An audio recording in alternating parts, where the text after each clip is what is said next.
Hey everybody, Kim here on the homestead. So today I am making our potato crust cast iron skillet quiche. And one of the reasons is we have a lot of eggs right now. And when I do this, I actually use 10 scrambled eggs. So the first part of the process is preheat your oven, 425. And I have, you can use whatever in here. I use butter in here. You can use sprayed pan, whatever. I've already prepped my potatoes. So I have 3 russet potatoes in here that I cut up into slivers. And then to this I added 2 tablespoons of oil, my 1 tablespoon of minced garlic, 1 tablespoon of minced onion, and 1 tablespoon of our fresh rosemary. And so you can see it's all nicely coated in here. So that's the first step. While my oven was preheating, I was able to do all of this at the same time. I actually also have 4 pieces of bacon cooking right now. You can use sausage, summer sausage, leftover meatloaf, doesn't matter, anything's really good in it. It's definitely better with the meat in it than just plain though. Definitely, I agree as well. We tried it both ways. So what I'm going to do to start this now is I'm going to start layering my potato crust in the bottom. And it's actually okay if it overlaps. You can see all these nice herbs on here. It's okay if it overlaps because the eggs are going to like kind of go everywhere and in between, which is awesome. So what I'm going to do after this is all completed, I'm going to bake this for 25 minutes at the 425 temperature, and then I'm going to pull it out and I'm going to make my egg mixture, lower the temperature to 350, and then when the egg mixture is in here I will cook the whole thing for another 20 minutes or until done. So I'm going to keep doing this. We don't need to keep watching me do all this. After I'm done putting these in, I'm going to use my same bowl because it's going to still have a lot of good herbs and stuff in the bottom of it, the oil and everything, and I will mix my eggs in here. My bacon should be done around that time. I'll actually cut up pieces of bacon into my egg mixture, and we'll cut back to that after I have that all done and show you how we pour it into the pan then. But this is just an absolutely delicious meal. It'll last us several days, and we actually normally end up having this for lunch. We don't really have it for breakfast because it's really hearty, and I put a lot of eggs in it. So also in my egg mixture, I'm going to add in a cup of cheese of your, choosing. It doesn't matter. Today I just happen to have some mozzarella that was in the freezer that I want to use up. But you can use fancy cheese, you can use Gouda, you can use whatever. But you see as this is coming along, this is going to be my 3 russet potatoes. I normally use red potatoes, because they're smaller and more uniform. We didn't have any red potatoes right now, so I chose some skinnier russet potatoes, not big fat ones, and these are working out perfectly. And I told you I did 3 of them, and it actually is perfect. I've got a couple more pieces in here, and it's gonna fill this in wonderfully. So with the butter coating on the bottom, or oil, or whatever you choose to use, that actually is going to give you a nice crunchy potato crust on the bottom. Alright, so that's what that looks like complete. I actually finished that in the time I was talking. Now I'm going to start my 10 egg mixture in the same bowl to look at all those nice spices that are left in on my hands. I'm going to clean them off. And then I'll dice up the bacon and add that to the eggs and everything. Put some of the cheese in there, and then I'm actually going to save some of the cheese for the topping, and I'll grind up some more rosemary to sprinkle on the top as well. So there we go. All right, I'm going to get cleaned up and then see you on the next part of the process. Cheers. Hey everybody, Kim here on the homestead. So we're getting ready to take this out. See what we got here. Ooh, see how it got crispy around the edges.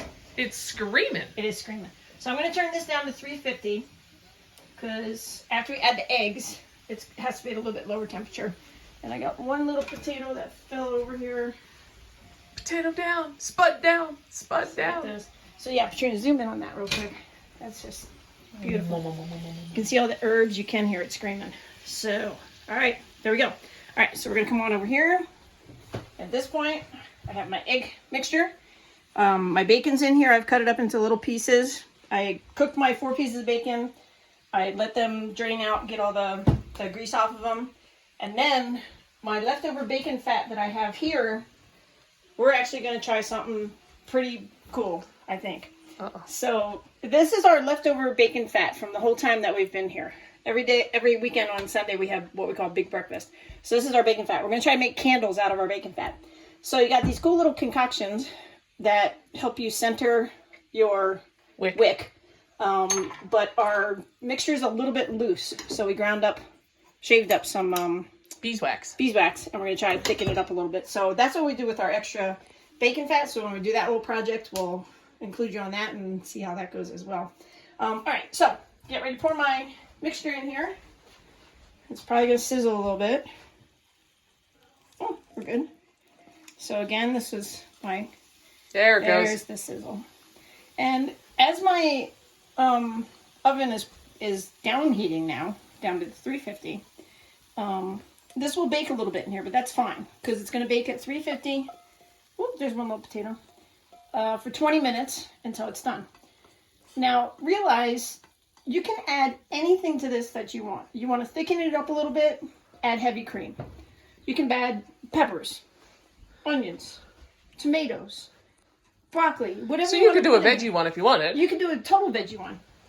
And the whole reason that this actually was created was our friend Clara came to visit us. She's our realtor that helped us find this place and scouted out 3 places for us. She was coming for a visit to give us our housewarming present, which is our really cool cast iron crock that's up there, the left big one. The Dutch oven. The Dutch oven. So she gave us that as our housewarming present.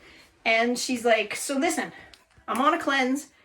This is what I eat. This is what I don't eat. It was actually the Whole30 that she does. Yeah. So it was like, no cheese, no dairy, no this, no that, the other thing. And I'm like, okay, well, let's figure out what she does eat. So I went back to the staples of generations past. Meat, eggs, and potatoes. That's what I came up with. So this is actually called Clara's Creation. Now in hers, we didn't put the cheese in her side. I didn't bake it in with the eggs and stuff. I just did it at the end and I sprinkled it on top for Patrina and I. But so we had the bacon in there, we had the eggs in there, we had the potatoes, all the herbs and stuff. And she was happy with that and it was absolutely delicious. So I'm going to come behind Patrina for a second. So I have the rest of my cheese. Actually, it's probably like a half a cup I used in it and a half a cup I'm going to use on top. And then this will get bubbly and brown as well. So I'll put that on there. Now, how big is that cast iron pan? I mean, it looks pretty big. This is probably an 11-inch around there. Hi, Pinto. Pinto knows the cheese is here. So we'll give Pinto her little ball of cheese. All right. And then I have the rest of, actually it's probably another tablespoon also of rosemary, our fresh rosemary. And I'll just sprinkle it on top. And the rosemary, I feel honestly, is what gives this the best flavor. I do not put any salt in it because Patrina and I are not huge salt people. And I feel that we get enough salt from the bacon and the cheese. But like I said, you can do whatever you want to do with that. Sorry, that looks a little weird, but hey, you get the true effects here. All right, so that's going to go in now for that 20 minutes at 350. And then we are going to have this for our afternoon lunch, probably around 2:30 is when we eat. We're going to go out and check our trap lines. And we'll have a delicious meal when we get back. So that is what we do.